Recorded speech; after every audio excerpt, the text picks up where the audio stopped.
Tu fais tout ce qu'il faut pour perdre tes kilos en trop, tu manges mieux, tu fais tes séances de sport, mais pourtant les chiffres ne bougent plus. Tu ressens de la frustration, du doute qui s'installe et tu te demandes mais pourquoi ça n'avance plus, est-ce que je fais quelque chose de mal?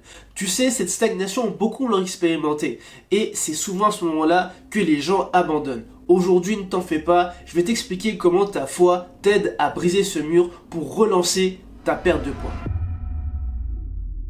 Parmi les hommes que j'ai accompagnés par la permission d'Allah, certains d'entre eux pensaient que leur stagnation était liée à leur diète ou à leur entraînement. Mais ce qu'on ne te dit pas, c'est que cette stagnation peut être causée par d'autres facteurs. Si tu ne me connais pas encore, je m'appelle Mathieu, je suis coach d'élite et ma mission est de t'accompagner à perdre durablement tes kilos en trop sans frustration par les transformations physiques, mentales, spirituelles et conjugales. Et aujourd'hui, je vais t'apporter les 5 causes qui peuvent t'amener à stagner pendant ta perte de poids, mais surtout à comprendre l'état d'esprit à adopter.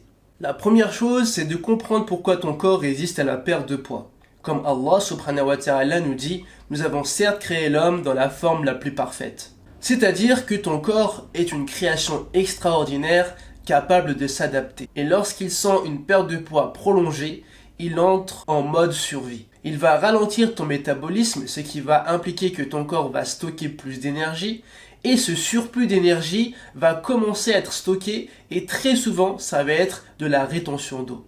Enfin, il t'envoie des signaux de sensation de faim plus intenses qui risquent de t'amener à manger plus que ce que tu avais prévu. Dans cette situation, certains coachs vont te dire tu respectes pas tes calories, tu fais pas attention à ta nutrition, au niveau de tes séances de sport c'est pas assez intense, tu vas pas au bout des choses, peut-être que c'est vrai, peut-être que c'est faux, mais dans tous les cas il te manque quelque chose d'important. Allah subhanahu wa ta'ala nous dit, certes Allah ne change pas l'état d'un peuple tant qu'il ne change pas ce qu'il y a en eux-mêmes. Si tu veux dépasser cette stagnation, le changement commence d'abord dans ta foi, puis dans ton mental, avant de se refléter sur ta discipline. La première clé, c'est de placer ta confiance en Allah, de continuer à faire des bonnes actions qui te correspondent, accepter de patienter et continuer à être actif. Ce n'est pas parce que tu stagnes qu'automatiquement tu vas reprendre du poids. Ton corps cherche à te faire comprendre tout simplement qu'il est prêt à passer au niveau 2, alors que toi tu l'interprètes comme un échec. Donc premier point, fais confiance en Allah. En deuxième, identifie d'où te vient ce sentiment de frustration. Est-ce que c'est parce que tu veux une transformation rapide? Est-ce que tu te décourages? Etc. En troisième, ne cherche pas à vouloir bénéficier du cheat code. Cherche à progresser. Enfin, accepte que les étapes de plateau font partie du processus de progression. Une fois que tu as identifié cette frustration, fais-le moi savoir en commentaire et je me ferai un plaisir de t'aider, Inch'Allah. La deuxième clé, c'est d'identifier ton ennemi silencieux, c'est-à-dire le stress et l'anxiété. Imagine un homme qui a tout bien calculé. Ses repas sont équilibrés, son sport est bien structuré, mais il vit sous pression. Son travail l'épuise, ses responsabilités familiales l'accablent, il dort mal, etc. Son corps réagit en libérant du cortisol, une hormone qui bloque la perte de poids et favorise le stockage des graisses. Peu importe tes efforts, tant qu'il est stressé, il ne progressera pas. Et à ce sujet, Allah nous enseigne une clé précieuse pour apaiser nos cœurs. C'est par l'évocation d'Allah que les cœurs s'apaisent.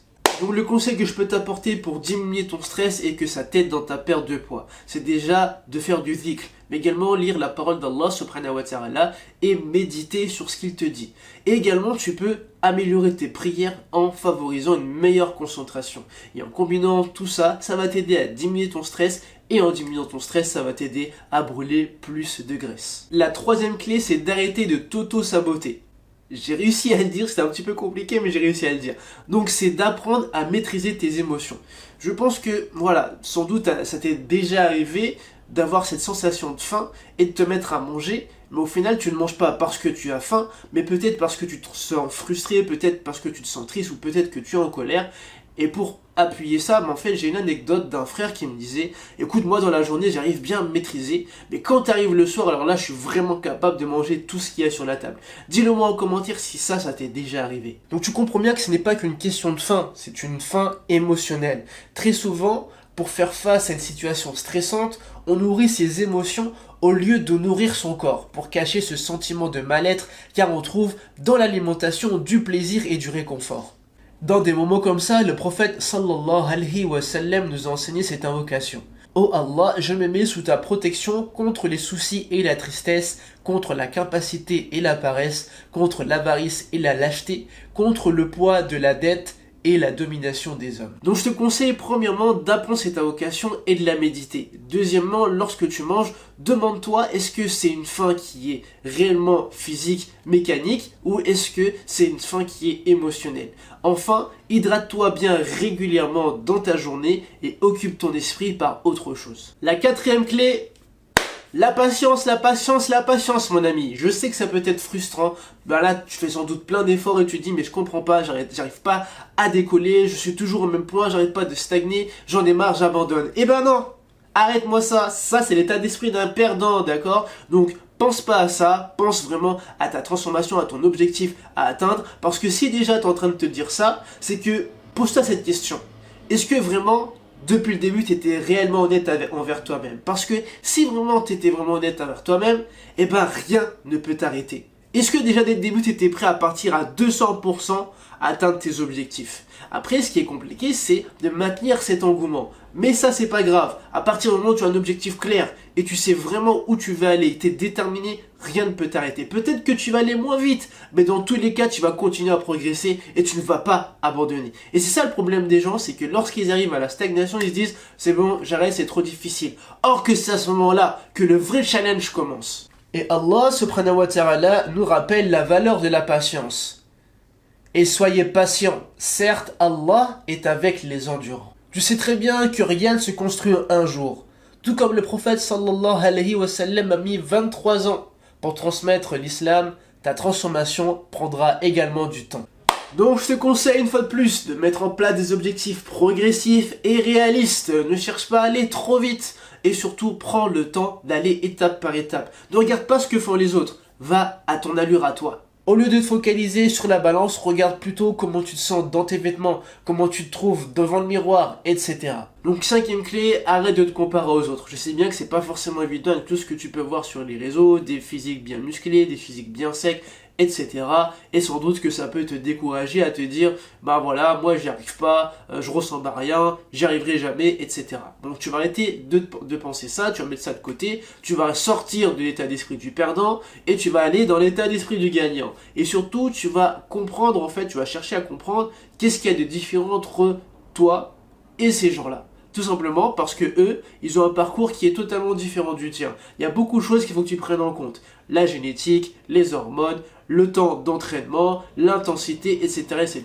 Mais également la durée, ça fait combien de temps que eux ils font ces efforts et ça fait combien de temps que toi tu fais ces efforts. Ok, donc ça il faut prendre en compte. Aussi, deuxième point, il faut aussi prendre en compte qu'à l'heure d'aujourd'hui avec le numérique, eh ben, on peut faire des choses quand même qui sont assez extraordinaires, notamment des retouches photos, des filtres, etc., qui font que ces physiques sont un peu plus mis en valeur par rapport à toi. Mais tu peux très bien atteindre ce type de transformation, bien sûr, tout en restant dans du naturel, mais il faut déjà commencer par le niveau 1. Et le problème chez toi, c'est ça. C'est que tu veux avoir des résultats qui sont trop rapides et tu veux sauter du niveau 1, tu veux directement passer au niveau 10. Donc ça ne se passe pas comme ça. Prends le temps, d'accord? Sois patient.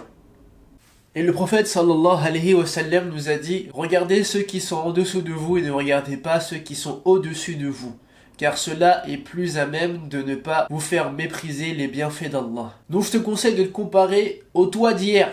Cherche à devenir juste 1% meilleur chaque jour. Et comme tu restais jusqu'ici, je vais t'apporter une clé bonus. Je me souviens une fois, j'étais en appel avec un frère et il me disait qu'il avait du mal à être discipliné. Donc pourtant, il n'avait pas forcément de difficulté à faire de la prière du matin. Et ce que notre religion nous enseigne, c'est déjà que par les 5 prières, on développe de la régularité. Mais également avec le ramadan, on développe une meilleure maîtrise de soi. Et lorsque l'on fait des aumônes, cela développe le sacrifice de soi, etc. Et si tu développes cette discipline dans ton alimentation, mais aussi dans tes séances de sport et dans ta vie de façon générale, Inch'Allah, tu réussiras. Donc il existe plusieurs autres facteurs qui peuvent t'amener à stagner dans ta perte de poids, notamment les problèmes hormonaux. Donc si tu souhaites avoir une deuxième vidéo où je peux rentrer dans d'autres sujets un peu plus en profondeur, attaquer sur d'autres thématiques, fais-le moi savoir en commentaire. Mais déjà en mettant en pratique les conseils que j'ai pu t'apporter, ça va t'aider à relancer ta motivation, ta détermination, à rééquilibrer aussi ton point de vue sur le corps et ton état d'esprit. Et ça va t'aider à relancer donc ta perte de poids sur l'aspect mental mais également spirituel. Donc si cette vidéo t'a plu, n'hésite pas à mettre un pouce, à partager à une personne à qui ça pourrait aider. N'hésite pas aussi à t'abonner. Et puis d'ici là, fais de ton corps un empire et sois un musulman fort.